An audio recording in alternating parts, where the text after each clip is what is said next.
new masterclass video number 2.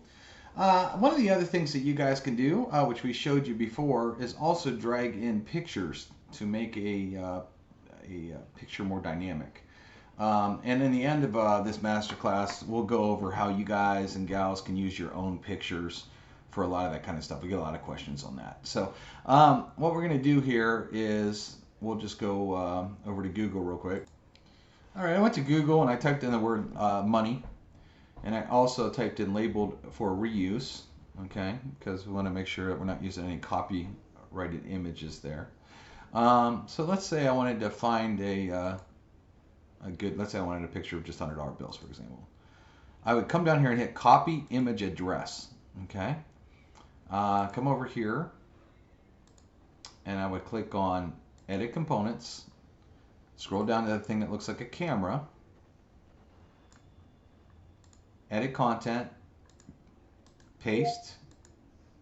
You want to make sure it ends with a .jpeg. According to wikipedia.org, paste is a monthly music and entertainment All right, so that was fun. That was my computer. I don't know how that happened. So you can end with JPEG or PNG.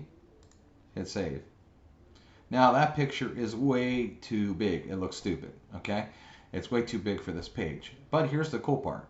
When you click edit content, you see where it says full size 50% or 25? I'm going to click 25%. And I could add that to the page, and that looks okay. And again, if I have an image that's offset to the left or offset to the right, it allows me to post pictures. So for example, this guy's in the middle, you know, and I post a picture right over him. It may make the page look really goofy. I've seen some of you do that. I wouldn't do that.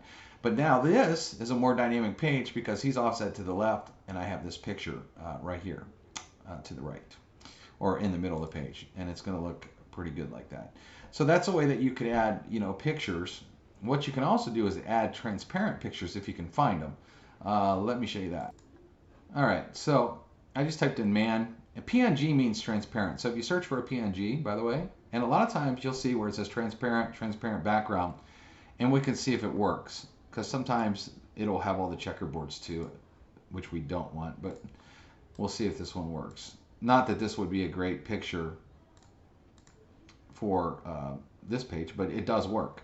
I just wanted to show you, if you can find a picture with a transparent background, what that means is there's no box behind it. You know, like the dollars had a bunch of, you know, like a big black box, and then it really stands off the page. Maybe this works for being dead broke to executive. It actually might work on this page. It's not bad. But if you could find a image, and again, I think that's 50%. Let's see what full size will look like. That's probably too big as well. But you see it's nice and clean. You see how that came in the back there? And that's another thing you could do if you do searches for more or less transparent background images. So you'll probably have to search for a PNG. And let's see if I can find another one, because not all of them are great. And what you really have to do is make sure it has like a checkerboard background right here. So let's see this, copy image address. And let's see if this works. We'll go and edit components, grab the camera, drag and drop where you want. I'm just holding my mouse down. Very easy to do. Paste. Let's say I want 50%. And let's see how this looks. There you go. Now, it gave me a nice clean image, but it's still very big. So I would come in again, paste it, hit maybe 25%. And see. And at the end of the day, if 25% is still too big, which that's probably not too bad, I would go find another image. So, that's pretty neat. Now, one of the things you could do too is have, you know, go on Fiverr or something. If you want a picture of yourself, send them a picture and have somebody cut out the background. So you can actually be popping yourself in pages if you want, with no background. So you look nice and clean like this. Okay, that's another tip. Is go use Fiverr and find a graphics guy that will cut you out of pictures and ask for a transparent background. And then we'll show you how to upload that stuff later today. Okay, now a lot of you, let's go into some of the next level stuff that we want to go into on building awesome pages Sometimes I do want to talk about one sort of background real quick. Sometimes if you have really good ad copy and the message is good, using textures really stand out too. And some of you don't use the textures as much as you could, but there are some pretty cool textures back here. I think there's over 200 textures that we give you that could really pop off the page for you. And it just looks amazing if you do it right. For example, I got a good idea here. Let's see here. Let's say I wanted just the page itself to pop off and not necessarily a background. Okay, so I might use something plain-ish like this here. Okay, now we have this. But now let's say I wanted to use that picture again and make that more the focal point than a background. I hit this, I paste this. This is the same guy in the suit. And watch what happens here. And now look at this page. So now this is a very clean looking page because the background it has a texture to it, so it still looks a little bit more high end than just a plain color. We will show you plain color here though. And because we use the transparent image, now the focal point is right here, right? Which is very cool. Okay, this page looks actually really, really good if that's something you want to do. Let me show you how you can use the difference between a texture, like that black texture, and just a color. I think the texture makes your pages look a little bit more high-end, and then just a plain color background, which we have those in here somewhere. I just need to find them. Solid colors. Okay.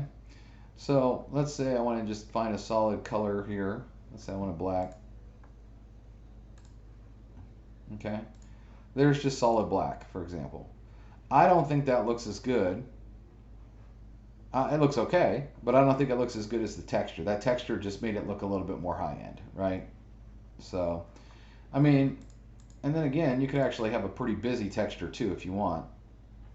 I don't think it would matter that much. I mean, the cities would look cool. Cities to me are also texture. Roads like this are also texture. Like if you look, the problem is that some of you guys, you don't really dive in and look at all the stuff that you have available to you. You just say, well, I'm in a Bitcoin deal, so the only thing you look at is Bitcoin backgrounds.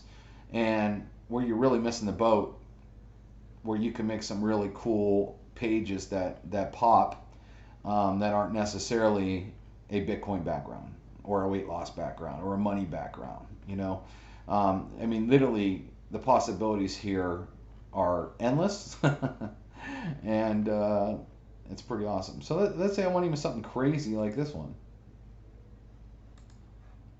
That looks pretty cool. Okay. Obviously, it's a little bit more textured, but then I can also play with this. Again, the opacity. You know, if I want this a little bit more. And actually, if I want more like this orangey color, check this out. See how you can actually change the color of the opacity box to go more, more with the background. Look at that, I made it like a brown. Look how cool that looks. And again, a lot of you are missing it because you don't really play with the opacity tool and realize it's just like the text. You have millions of colors, millions that you can do. And then so what I do is I take a background and say, okay, how can I make this look even better? And then I'll get in here and I'll mess around and be like, oh, this brown looks cool. Look at the different shades, and then look at the different opacity that you can play with. So if you want to find a dark brown like that, then back off the opacity, and then look, it looks really cool, right? So that's another cool feature of the Conversion Pros that some of you miss, and then you're not really doing. So this video is a little bit long.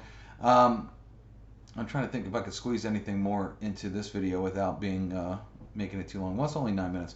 Okay, let's talk about forms real quick here, because some of you ask a lot. When you edit a form, you see name and email, full name and address. Some of you ask for email only. I'm going to tell you why that's a horrible idea and the reason we haven't done it. The reason we don't ask for just email is because it's been proven that I think it's an over 80% conversion happens when you use somebody's name. So by getting someone's name, let's say Dave, okay, let's say I just did this, and I don't even like this. I like name, email, and phone number. But let's say you just want name and email. They'll type in their full name, okay? But why do I want a name? It's because when I go into my autoresponder, we have a way in our autoresponder. We're going to go over this in our autoresponder training, but a way that I could say, David, make an executive income from home. Well, when he's scrolling through all of his emails and sees his name, it has a much better chance of being opened. Also, you can have tags throughout the emails. So you can say, David, this is, David, people are making money like crazy. David, aren't you sick of not making enough money online? You can actually add the person's name all the way through the email, making it more dynamic. That's why we do that. But the reason I recommend name, email, and phone is because we give you a phone app. And the minute anyone fills out this form, you're going to get a notification right on your app. And on your app, you can actually text, email, or call. Why would you only want to email them and only be able to contact them one way instead of three ways? Worst case scenario, someone's going to give a fake number. If the ad copy is good on the page, no one says, oh my gosh, there's a phone number, I'm not filling it out. It does not happen. That is an internet myth. Okay? People that think just getting an email over an email and phone number converts better are absolutely wrong. There is no data that proves that. If the ad copy is good, people will fill out the entire form, okay? And I want three ways to contact someone instead of one. Why? I mean, how many emails do you get a day that you never open? So if you're only getting emails, it's very hard to convert just emails because you have one way to contact somebody instead of three. I prefer to have three ways to contact somebody. So that's that. The next video I'm going to do, we're going to talk a little bit more about the different templates and other things you can do.